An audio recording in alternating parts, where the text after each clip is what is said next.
Hola, ¿qué tal? Bienvenidos a La Voz del 21. Yo soy Isaac Vázquez y en esta ocasión les voy a presentar a David Tuesta. Él es ex ministro de Economía y está con nosotros para conversar sobre temas coyunturales. ¿Qué tal? Bienvenido al programa. Muchas gracias por la invitación, encantado. Bueno, nos gustaría comenzar hablando sobre el manejo actualmente que se ve de la pandemia, ¿no? El gobierno pues ha desplegado una serie de medidas a lo largo de estos meses y algunas han tenido efectos y muchas otras pues en absoluto lo han tenido o al menos han generado unos daños que no estaban previstos o unos contextos que no estaban previstos. ¿Cómo calificaría las acciones que ha venido tomando el Ejecutivo en estos meses? Mira, yo creo que en gran medida se ha visto, por un lado, entorpecido por las condiciones estructurales que tiene el país. Eso es innegable, digamos, yo creo que eso complica cualquier decisión de política económica, fundamentalmente el tema de la informalidad y todos los aspectos relacionados, como el bajo nivel de penetración financiera, por ejemplo, que hubiera sido muy importante para la repartición de los bonos. Y en fin, otros temas, digamos, de una urbanización que ha tenido el Perú desordenada durante muchos años, ¿no? Entonces, eso, yo diría, en primer plano, complica cualquier decisión de política económica. Pero también hay que tener en cuenta que se han tomado decisiones que al día de hoy se ven erradas, ¿no? La primera tiene que ver, creo yo, y hay que mencionarlo, con la política sanitaria, la política de contención. Hay que referirse a ello porque tiene un impacto directo sobre la economía.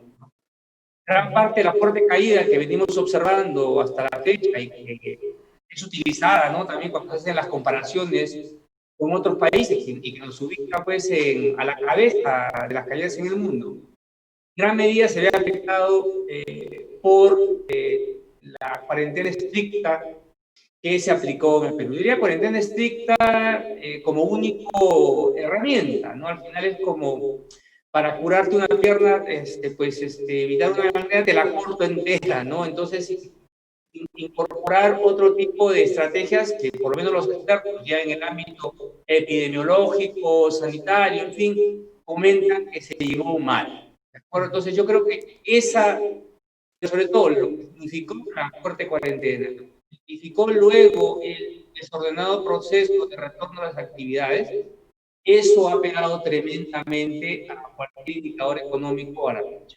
Ujú. Y Ahora, luego están ya las medidas concretas que no han sí. funcionado. No hay un recetario que, en principio, el Ministerio de Economía, por ejemplo, yo creo que ha seguido bien desde el punto de vista teórico, pero el recetario pues no es suficiente, ¿no? Luego hay que implementar la receta.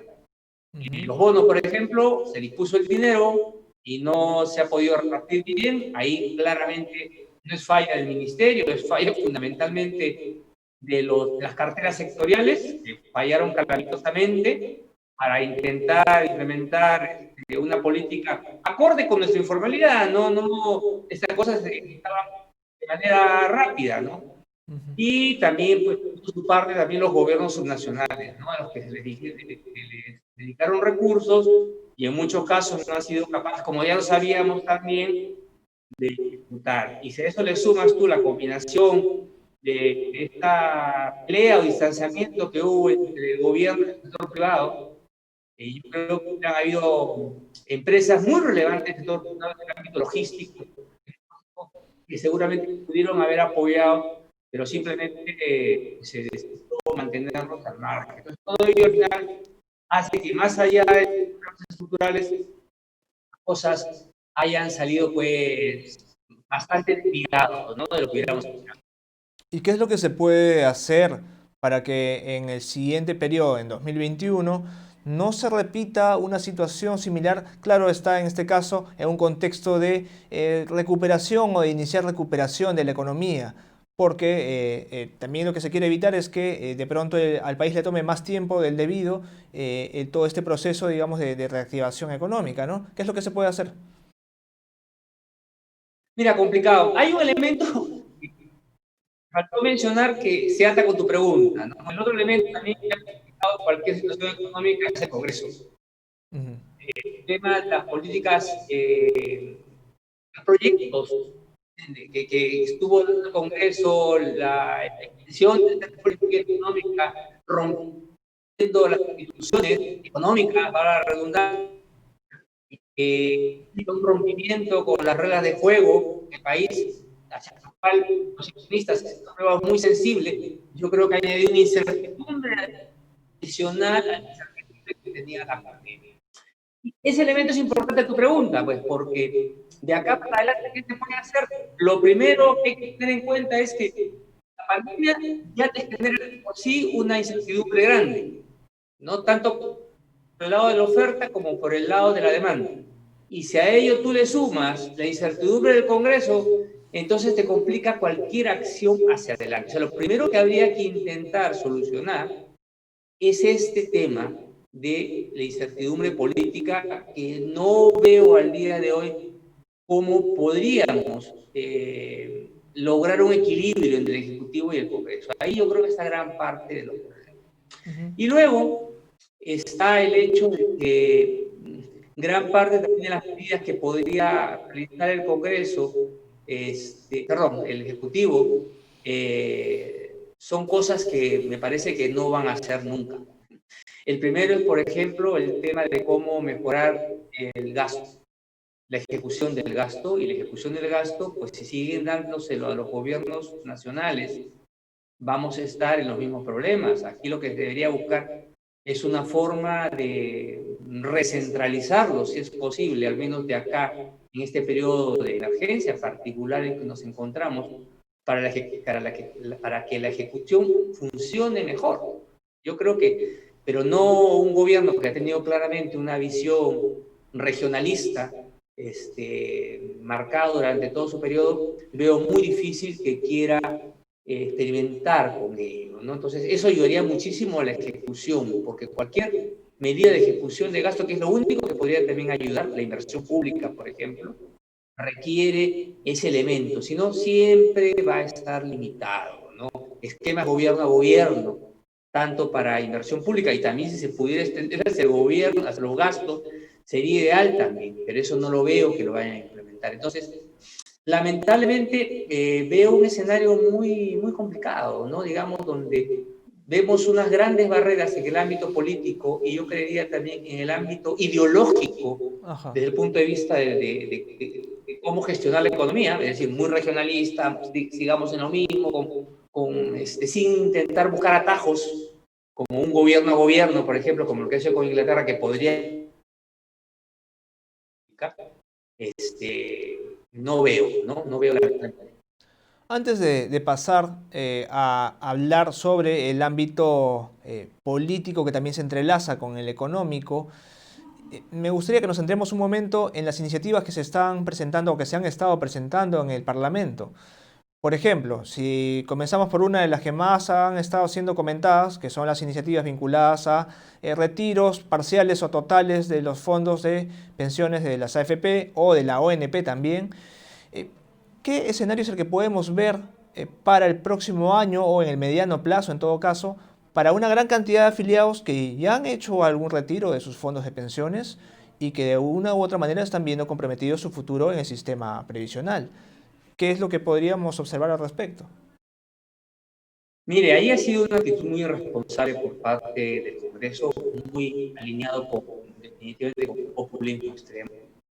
Simplemente valdría la pena comparar con cualquier parte del mundo, y yo creo que no son más de 2, 3 países que han permitido el retiro del fondo previsional obligatorio, ¿no? Porque otra cosa son los planes voluntarios, ¿no? En el cual pues, se puede tener un poco más de flexibilidad, pero hay que entender, por ejemplo, que en el caso concreto de los fondos privados de pensiones, forma parte de la seguridad social. Es un plan de ahorro obligatorio, es hecho obligatorio pensando en el tema previsional. Entonces, esa apertura que se ha dado realmente pone en riesgo a ese segmento de la población que, bien o mal, mucho o poco, ha estado acumulando un ahorro que debiera, en principio, ser sagrado. Ya se ha abierto esa puerta con el 25% del retiro que se dio, ¿no?, de los fondos de pensiones hace algunos meses, ¿no? Eso ya va a disminuir o va a incrementar bastante la vulnerabilidad hacia futuro de los afiliados que todavía quedan ahí, y ahora se está planteando el retiro del 100% de los fondos para aquellos que no están en planilla hace un año. Y esa sí es una medida que me parece bastante indiscriminada.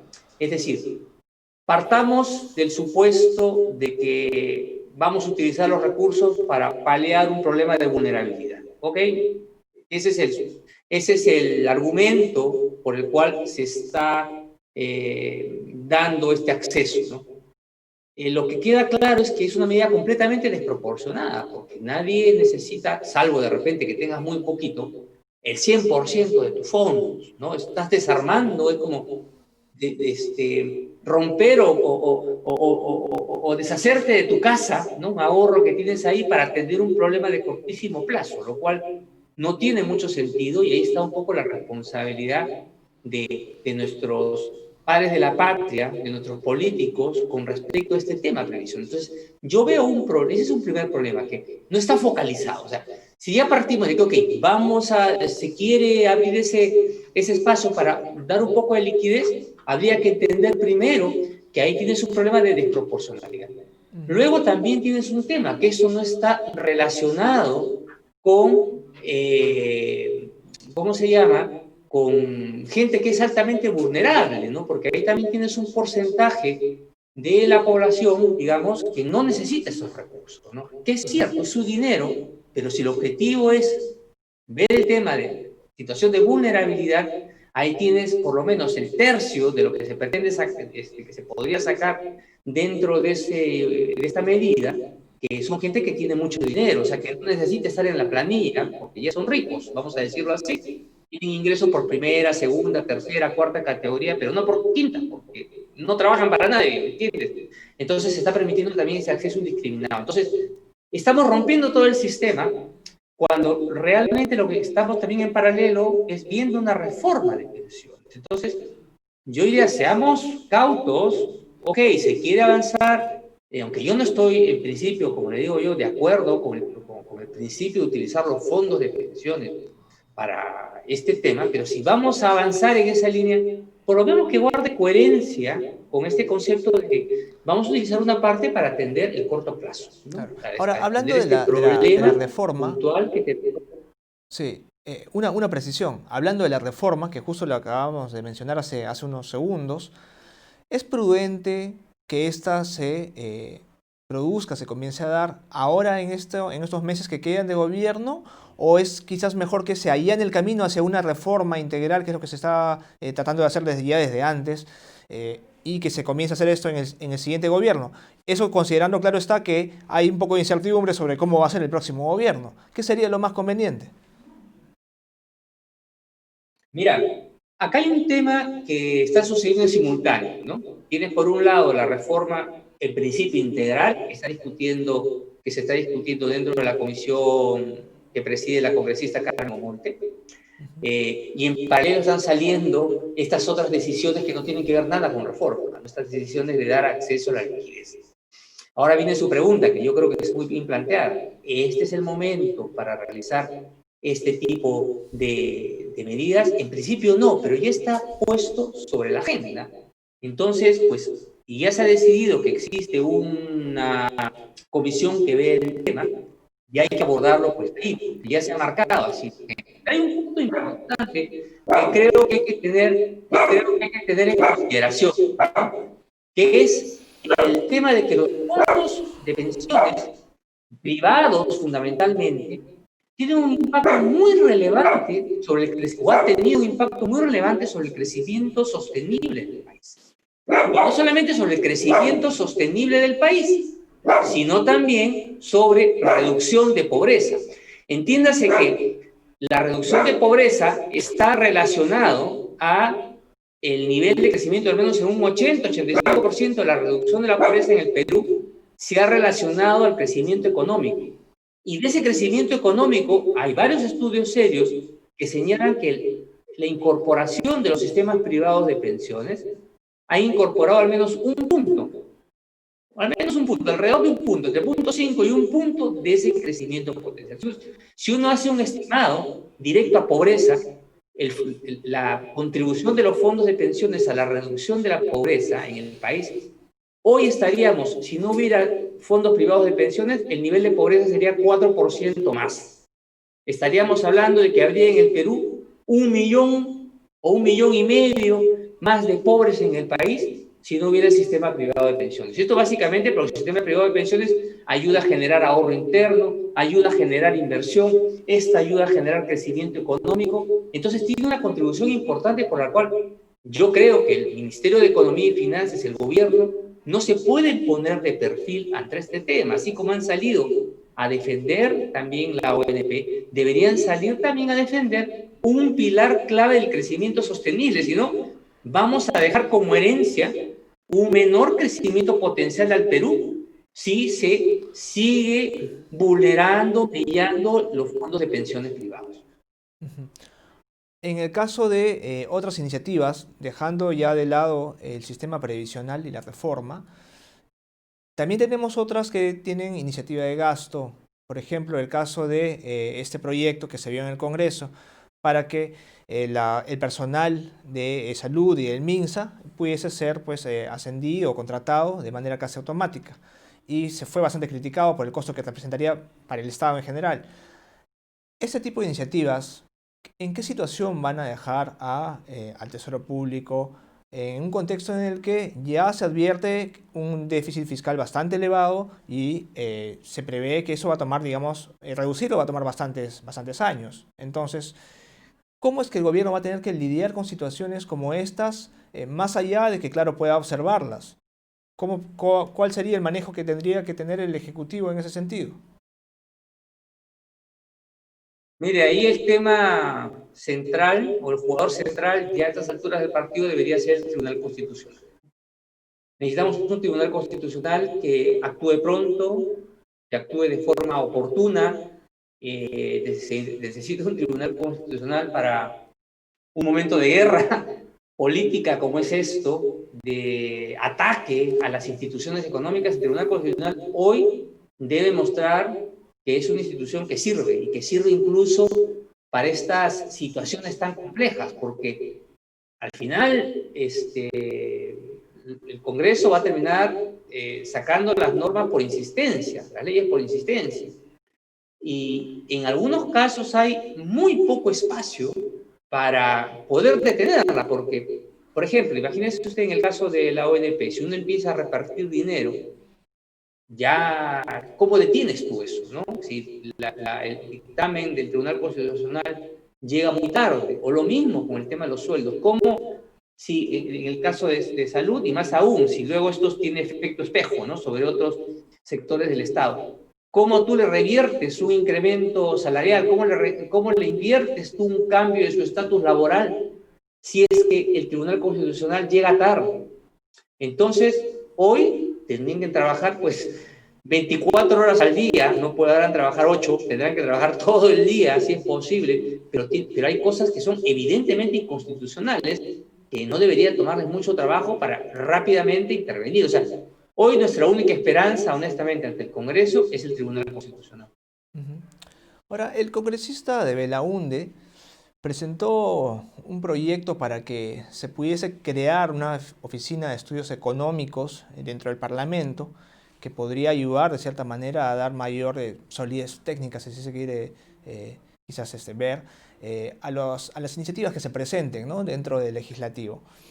¿Es esta una solución? ¿Podría ser una solución? ¿O sería quizás de pronto tal vez un alcance parcial a los problemas del legislativo? ¿Y cuáles serían estos entonces si es que no fuese así? Mire, yo creo que sería una iniciativa muy relevante. El tema, como siempre, va a depender cómo se inserte dentro del proceso de toma de decisiones dentro del Congreso, ¿no? Yo creo que va a depender muchísimo de ello. Pero sí, si es que se logra incorporar como un estamento, ¿no?, que permita una revisión de la calidad de las normas, ¿no? Y que se tome además su opinión como vinculante, ¿no? Para cuando se quiere lanzar algún tipo de medida, por supuesto que sería importante. Sería también importante si solamente sirve como opinión y hay, igual, ¿no? Digamos, por lo menos habría alguna opinión, digamos que la norma se saca aunque esté en contra de lo que diga el área de estudios económicos, ¿no? Que se cree dentro del Congreso. Otro tema también debería ser la manera como se compone esa unidad, ¿no? Si son independientes o si esto va cambiando dependiendo del partido político que está en el momento. Entonces, deberían tener, como otras instituciones, otros estudios económicos que existen en otros congresos, el Reino Unido, ¿no? O similares, ¿no? Que existen en países que tienen instituciones más claras, pues deberían ser claramente independientes, ¿no? O sea, forman parte del Congreso, pero la forma como funciona, la forma como articulan, la forma como deciden, son claramente independientes a los partidos políticos que en ese momento están en funcionamiento, ¿no? Si se logra crear esto y que se logre conformar con una institución, sería importante. Solamente decimos, no, estudios económicos y nada más, ayuda en algo, pero su ayuda real es si logra convertirse en una verdadera, vamos a llamarle, institución dentro del Congreso, ¿no? Y más allá de las intenciones políticas que pueden dar origen a la propuesta de un proyecto de ley, a la presentación de un proyecto de ley, ¿qué tanto es que podría ser un problema la calidad de los asesores que estén dentro de determinados partidos o con determinados congresistas para que justamente se presenten este tipo de propuestas, para la redundancia? ¿Es este un problema también? ¿Debería endurecerse o elevarse la valla, por así decirlo, para el tipo de asesores que ingresan a trabajar con los parlamentarios? ¿O es una mirada que no resolvería del todo tal vez este problema? Yo creo que por el lado de asesores, pues realmente se puede hacer poco, ¿no? Es decir, finalmente el que toma la decisión es el congresista que sea elegido con el nivel de conocimiento, capacidades, experiencias, en fin, ¿no? Que tenga el que ha llegado, ¿no? El asesor es un asesor, ¿no? Y pueden haber asesores muy ilustrados con posiciones de repente muy antidemocráticas, por decirlo así, o con posiciones, o con de repente no con conocimientos de repente de otras temáticas relevantes, importantes, pero no precisamente económicas, ¿no? Entonces, yo creo que por ahí es bien complicado que se pueda hacer algo, que pueda ayudar el tema de asesores. Más relevancia le veo yo, en todo caso, a que exista un estamento colegiado, un órgano de estudios económicos que tenga independencia, ¿no? Yo creo que eso podría ayudar a amortiguar bastante, digamos, decisiones antojadizas que puedan salir de algunos congresistas, ¿no? Por lo menos algo que ayude más o menos ¿cómo se llama?, verificar, ¿no es cierto?, que lo que está proponiendo no va en contra vamos a decirlo así, de los aspectos económicos de una constitución, ¿no? Para comenzar, ¿no? Uno puede tener diferente visión de cómo quiere hacer la economía, pero por lo menos que se base en lo que por lo menos dice el capítulo económico de la constitución, ¿no? Por lo menos para eso podría servir y sería bastante que un ámbito independiente dentro del Congreso le diga, por si acaso usted está proponiendo algo que no tiene sentido ni económico ni constitucionalmente, ¿no? Y si damos una mirada general a los proyectos que se han presentado en estos últimos meses por el nuevo Congreso, ¿qué tanto de lo que se ha presentado y lo que también, bueno, se ha aprobado pertenece o corresponde a una mezcla entre oportunismo político e intentos incluso de sabotaje hacia el Ejecutivo o de repetir acciones que ya se estaban tomando? ¿Y qué tanto a desconocimiento y simplemente presentación de proyectos con intención de generar algún tipo de voto? No, yo creo que de todo lo que has mencionado, yo diría que el conductor es lo último que hay, ¿no?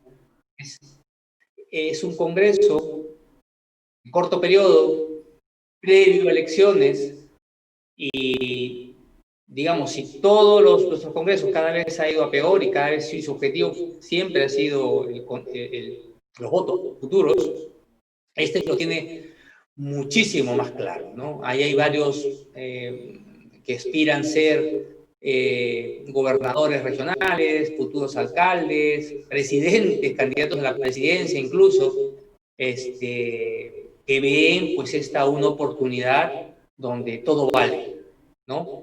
Es decir, donde son otros los objetivos del negocio, también pueden tener algunos, ¿no? Hay denuncias de mafias detrás, en fin, de algunos de estos movimientos políticos. Entonces, yo creo, todo indica, digamos, que todo está en función de contentar a la población con medidas que siempre van a tener el apoyo popular y el aplauso, pero sin importar, digamos, si esto pone en riesgo la sostenibilidad del país económica, si esto viola constituciones, no, eso importa poco, claramente. O sea, es un objetivo y básicamente se puede observar en los discursos que cada uno de ellos trae, ¿no? Entonces, lamentablemente, este es un driver muy, muy relevante, el tema de las próximas elecciones. Y ojo que todavía faltan algunos meses, ¿no? Recién han pasado 6, faltan un poquito más de 10, bueno, sin tener en cuenta las elecciones que eran otros 6 más, 7 más, y ya tenemos experiencia en otras circunstancias similares previo a elecciones de congresos anteriores, y hasta el último momento han sacado medidas dañinas. Basta simplemente recordar, así como referencia, que la ley que permitió el retiro del 95,5% de los fondos de pensiones en el 2016 lo realizó el Congreso saliente y al irse, ¿no? Entonces, siempre hay espacio para que nuestros padres de la patria, y más aún en las condiciones actuales, hagan daño. Varios analistas políticos y también economistas comentan que en algunos casos o en varios casos, parte de las acciones del Congreso, de cierta forma sin legitimarlas, encuentran un espacio en la falta de proactividad del Ejecutivo, especialmente en el contexto de la pandemia y en cuanto al despliegue de algunas medidas económicas. En el caso del empleo, quizás podríamos tener un ejemplo relativamente claro, porque tenemos a Trabaja Perú, pero no hay una acción, digamos, más contundente, ni un plan, digamos, más contundente que se haya anunciado en el mediano plazo. En ese sentido, y yendo puntualmente al tema del empleo, ¿cree usted que hace falta una serie de acciones que sean más claras de parte del Ejecutivo o que esto se lleve quizás por el camino de promoción de la inversión privada para generar eventualmente puestos de trabajo a través de esta? Sí, el gran generador de empleo en una economía es el sector privado, no es el sector público, ¿no? Los programas que ha puesto en marcha, como el de Trabaja Perú, por ejemplo, es un programa pequeño comparado a la situación que estamos enfrentando, ¿no? Y de trabajo temporal.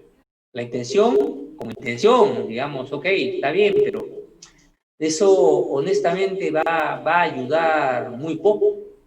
Acá, como les comentaba hace un momento, el problema para la generación de empleo es la incertidumbre existente, ¿no? Ya dentro del mercado por el propio virus, más la incertidumbre generada por el lado del Congreso. ¿Qué se podría hacer para no obstante, digamos, estar quebrada, ¿no? La posibilidad de que intervenciones del gobierno pueda ayudar, como en otras circunstancias?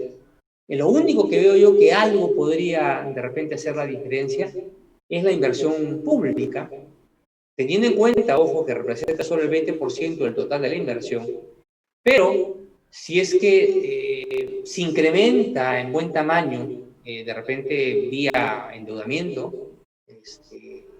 se constituye un fondo quizás para la inversión pública, podría ayudar a mover, digamos, algo más de empleo, ¿no? En tanto pueda jalar también actividad de construcción, de logística, ingeniería, etcétera, del resto del sector privado para hacer inversiones públicas. Pero ahí te encuentras otra vez con el problema de la ejecución de las inversiones. Entonces, la única forma como podría funcionar un paquete grande de inversión pública sería con esquemas de gobierno a gobierno, ¿no? Es masivo, que se deberían haber además estado trabajando desde hace tiempo, ¿no? Porque más o menos, según comentaba el gobierno, el acuerdo de gobierno con el gobierno británico para la reconstrucción del norte tomó 5 meses prepararlo.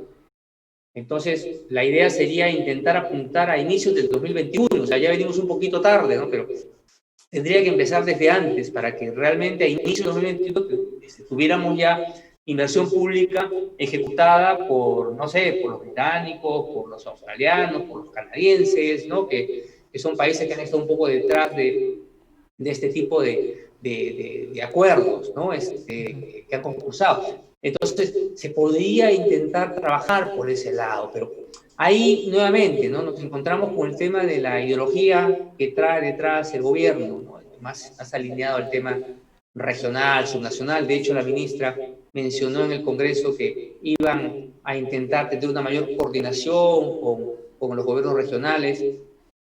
Es un poco el guión que viene desde más arriba, ¿no? Entonces, eso es estar en un círculo vicioso, ¿no? Seguir trabajando en un momento de emergencia, seguir trabajando con los que sabemos que no hacen bien las cosas, ¿no? Claro, ese es un problema que ya se ha estado también mencionando, ¿no? Y considerando, por ejemplo, lo que se ve en los gobiernos regionales, en algunos gobiernos regionales, y también lo que se ha visto últimamente en el Parlamento, ¿qué muestras o adelantos nos dan respecto al tipo de candidatos presidenciales o congresales que vamos a tener en las siguientes elecciones que ya están a punto de empezar, ¿no? Estamos a puertas de la carrera electoral. ¿Cuál es el espectro político que puede observar usted? Mire, yo no soy un experto político. Sé que mi impresión y Claro, pero en comentarios cuanto son como de un inexperto, a opciones económicas, por así pero decirlo. Sí, yo lo que veo básicamente es una gran fragmentación y fundamentalmente veo pues una fragmentación orientado muy a objetivos populistas. Este Congreso claramente lo está indicando que la campaña va a ser desarrollada de esa manera. Veo distorsiones grandes, pues por tanto, afectando finalmente y paralizando las decisiones de la inversión privada. Eso es evidente, es decir, siempre en elecciones previas, la inversión privada en el Perú siempre se ha tomado la decisión de un poquito frenar, ¿no? Cualquier decisión grande para ver quién finalmente va a tomar posesión del Palacio y del Congreso, ¿no? Que también ha demostrado ser muy importante en estos últimos años. Entonces, hoy con más razón, hoy no estás dispuesto a poner tranquilamente un dólar más con la pandemia que tienes encima. No estás seguro si va a haber demanda para una inversión que quieras realizar. Más aún ahora con el Congreso que estás viendo, más aún sabiendo que tienes elecciones. O sea, yo creo que es bien fácil anticipar que el escenario político hoy va a dominar más que nunca las decisiones del sector privado y por tanto yo espero honestamente un rebote, tiene que haber rebote por la caída que hemos tenido, pero un rebote no tan optimista como el que está esperando el gobierno. Antes de finalizar y de manera bastante concreta, se ha visto ya que muchos partidos o candidatos están teniendo ciertos acercamientos con diversos asesores en el plano político, también en el plano económico. ¿Usted lo han contactado para alguna de las propuestas que se van a presentar en las elecciones que vienen? A Dios gracias, tengo mi teléfono bloqueado a todos los políticos. No me llamó nadie. Bien, bien, solamente era para aclararlo. Le agradecemos mucho por haber estado aquí con nosotros en esta ocasión. Esperamos poder conversar más adelante sobre otros temas porque va a estar bastante interesante la coyuntura que se acerca. Te agradezco muchísimo la entrevista. Bien, esto ha sido todo por hoy y ya será hasta una siguiente oportunidad. Hasta luego.